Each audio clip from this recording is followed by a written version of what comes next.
Hello बच्चों, चलिए प्रश्न को पढ़ते हैं। कोई वृत्ताकार कुंडली किसी चुंबकीय क्षेत्र में त्रिज्यतः फैल रही है और कुंडली में कोई विद्युत वाहक बल उत्पन्न नहीं होता। इसका कारण यह हो सकता है कि दिए गए विकल्प हैं: ए, चुंबकीय क्षेत्र नियत है; बी, चुंबकीय क्षेत्र का तल एवं कुंडली का तल समान है और चुंबकीय क्षेत्र परिवर्तित हो सकता है और नहीं भी हो सकता है; सी, चुंबकीय क्षेत्र का कोई लंबवत कुंडली के तल के अवयव है जिसका परिमाण उपयुक्त रूप से घट रहा है; डी, यहाँ लंबवत कुंडली के तल के दिशा में कोई नियत चुंबकीय क्षेत्र है। चलिए बच्चों, सबसे पहले हम लिख लेंगे मूल अवधारणा। मूल अवधारणा जिस पर कि बच्चों यह प्रश्न आधारित है। बच्चों, यह प्रश्न आधारित है विद्युत चुंबकीय प्रेरण पर। विद्युत चुंबकीय प्रेरण। और बच्चों, विद्युत चुंबकीय प्रेरण में फैराडे का नियम, फैराडे का नियम। तो चलिए बच्चों, पहले तो हम समझ लेते हैं कि क्या होता है विद्युत चुंबकीय प्रेरण और क्या है फैराडे का नियम। बच्चों, विद्युत चुंबकीय प्रेरण जब भी किसी कुंडली से बद्ध या किसी चालक से बद्ध चुंबकीय फ्लक्स में परिवर्तन होता है, जब भी किसी कुंडली या किसी चालक से बद्ध चुंबकीय फ्लक्स में परिवर्तन होता है तो उस कुंडली में एक विद्युत वाहक बल प्रेरित हो जाता है, जिसे कि बच्चों हम क्या कहते हैं? जिसे हम कहते हैं प्रेरित विद्युत वाहक बल। प्रेरित विद्युत वाहक बल। और उसमें जो धारा प्रवाहित होने लगेगी उसे बच्चों हम कहेंगे प्रेरित धारा। प्रेरित धारा। और बच्चों, इस घटना का नाम है विद्युत चुंबकीय प्रेरण। ठीक है बच्चों?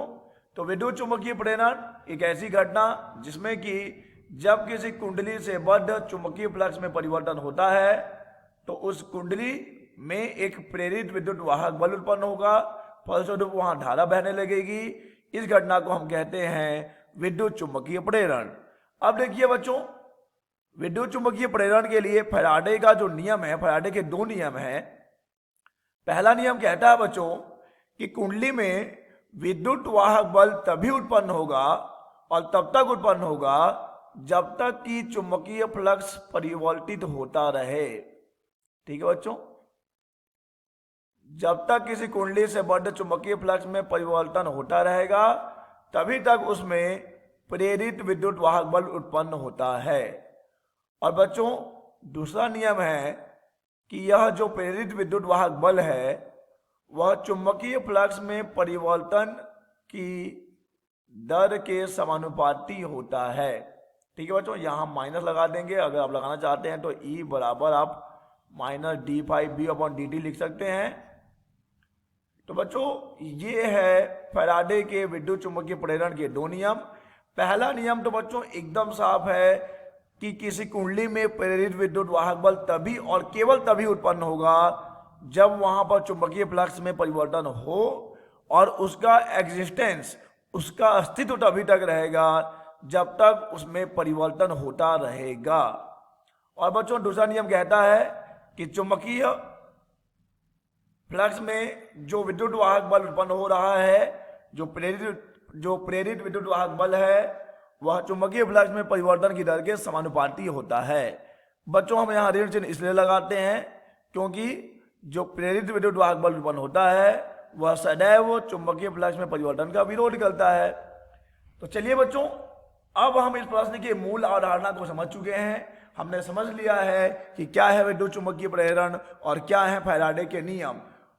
अब बच्चों, हम इन्हीं मूल अवधारणाओं के आधार पर हम इस प्रश्न का उत्तर करेंगे और देखेंगे कि इनमें से सही विकल्प कौन सा है। बच्चों प्रश्न में कहा जा रहा है कि एक वृत्ताकार कुंडली है, तो चलिए बच्चों हम एक वृत्ताकार कुंडली बना लें। बच्चों हमने ये एक वृत्ताकार कुंडली बना लिया है, ठीक है। अब बच्चों क्या हो रहा है, देखिए इस वृत्ताकार कुंडली में, इस वृत्ताकार कुंडली में हो रहा है बच्चों फैलाव। ये फैल रहा है, त्रिज्या के अनुदिश फैल रहा है बच्चों, यह है त्रिज्या के अनुदिश फैल रहा है। चलिए बच्चों मान लेते हैं कि ये कुंडली जो है कुछ इस प्रकार से त्रिज्या के अनुदिश फैल रही है, ठीक है बच्चों, त्रिज्या के अनुदिश फैल रही है।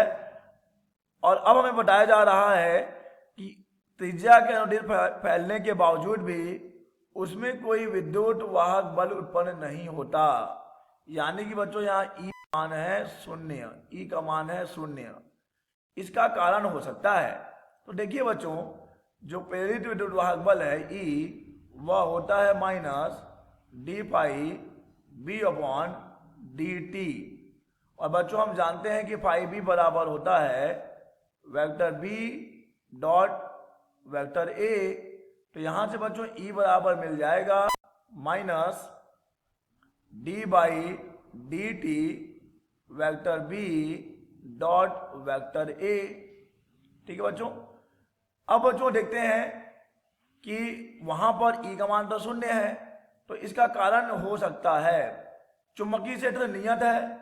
बच्चों क्या ये सही है कि चुंबकीय क्षेत्र नियत होगा तो ई 0 हो जाएगा? बच्चों अगर बी नियत है, अगर बी में परिवर्तन नहीं हो रहा मान लीजिए, तो बच्चों यहाँ क्षेत्रफल में तो परिवर्तन हो रहा है ना, तो क्षेत्रफल में जब परिवर्तन होगा तो चुंबकीय फ्लक्स में भी परिवर्तन होगा, और जब चुंबकीय फ्लक्स में परिवर्तन होगा बच्चों तो वहां पे विद्युत वाहक बल प्रेरित होना चाहिए, परंतु यहाँ ऐसा नहीं हो रहा है। बच्चों ये विकल्प तो नहीं हो सकता, ठीक है बच्चों। अब आते हैं बच्चों हम दूसरे विकल्प पर। चुंबकीय क्षेत्र का तल एवं कुंडली का तल समान है और चुंबकीय क्षेत्र परिवर्तित हो सकता है और नहीं भी हो सकता। देखिए बच्चों यहाँ पे कहा जा रहा है कि जो चुंबकीय क्षेत्र है वह बच्चों किसके समांतर है, वह उस वृत्तीय कुंडली के समतल के समांतर है बच्चों, ठीक है। तो कुछ इस प्रकार से हम समांतर बना लेते हैं। ये बच्चों हमने बना लिया समांतर। अब देखिए बच्चों जब वह समांतर होगा, जब चुंबकीय क्षेत्र इस वृत्ताकार कुंडली के समांतर होगा, तो देखिए बच्चों यहाँ पे ये तो हो गई सदिश बी की दिशा, सदिश ए क्या होगा बच्चों, क्षेत्र सदिश इस तल के लंबवत बाहर की ओर होगा, तो ये हो जाएगा वेक्टर ए। तो इस स्थिति में देखिए बच्चों vector B dot vector A बराबर, जिसे हम लिखते हैं बी ए, और ये हो जाएगा cos 90, क्योंकि दोनों लंबवत है बच्चों। देखिए बच्चों चुंबकीय क्षेत्र उस वृत्ताकार कुंडली के समतल में है, लेकिन हम जानते हैं बच्चों थीटा क्या होता है, थीटा वेक्टर बी और वेक्टर ए अर्थात क्षेत्र सदिश के बीच का कोण होता है, अर्थात ये यहाँ पे 90 हो जाएगा बच्चों। तो जब cos 90 हो जाएगा तो ये मान शून्य आ जाएगा, और इस स्थिति में बच्चों हमें विद्युत वाहक बल शून्य मिलेगा।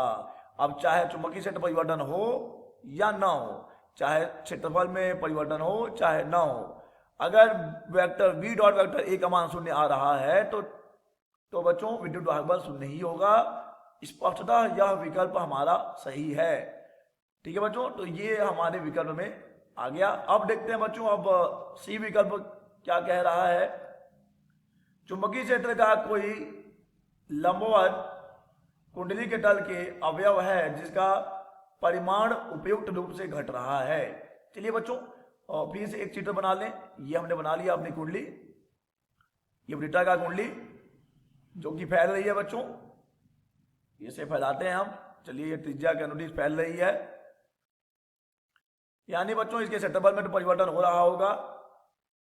और अब बच्चों कहा जा रहा है कि ऐसा हो सकता है कि चुंबकीय क्षेत्र का कोई लंबवत कुंडली के तल के लंबवत कोई घटक हो जिसका परिमाण उपयुक्त रूप से घट रहा हो। बच्चों यहाँ पे देखिए E बराबर है डी पाई बी बटे डी टी, जिसे कि हम लिख देखते हैं माइनस है, minus d by d t vector B dot vector A. देखिए बच्चों यहाँ पर ए में तो वृद्धि हो रही है क्योंकि त्रिज्या के अनुदिश ये फैल रहा है। और अब बच्चों मान लीजिए कि चुंबकीय क्षेत्र का कोई घटक है, इस वृत्ताकार कुंडली के लंबवत कोई घटक है, तो बच्चों देखिए जब ए में वृद्धि होगी, जब ए बढ़ रहा है और मान लीजिए किसी एक उपयुक्त दर से, किसी एक उपयुक्त रूप से जब चुंबकीय क्षेत्र घट रहा होगा बच्चों, तो ए के घटने की वजह से और बी के क्षमा कीजिएगा, ए के बढ़ने की वजह से और बी के घटने की वजह से हो सकता है बच्चों जो वहां पर परिणामी परिवर्तन हो शून्य हो जाए। तो इस स्थिति में भी विद्युत वाहक बल शून्य हो सकता है। ठीक है बच्चों, इस स्थिति में भी शून्य हो सकता है बशर्ते वेक्टर बी के घटने की दर एक उपयुक्त हो ताकि वह ए के बढ़ने की दर को खत्म कर पाए। तो बच्चों ये विकल्प भी हमारा सही हो जाएगा। अब बच्चों आ जाते हैं हम आखिरी विकल्प पर। यहां लंबवत कुंडली के तल के दिशा में कोई नियत चुंबकीय क्षेत्र है।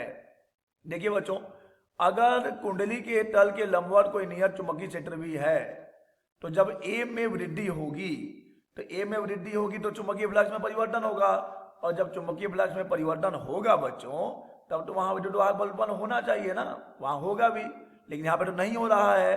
तो बच्चों यह हमारा यह विकल्प भी गलत हो जाएगा। तो इस प्रश्न के दो विकल्प सही हो गए बच्चों, एक बी और एक सी। आशा करते हैं बच्चों आपको यह प्रश्न समझ आया होगा। धन्यवाद।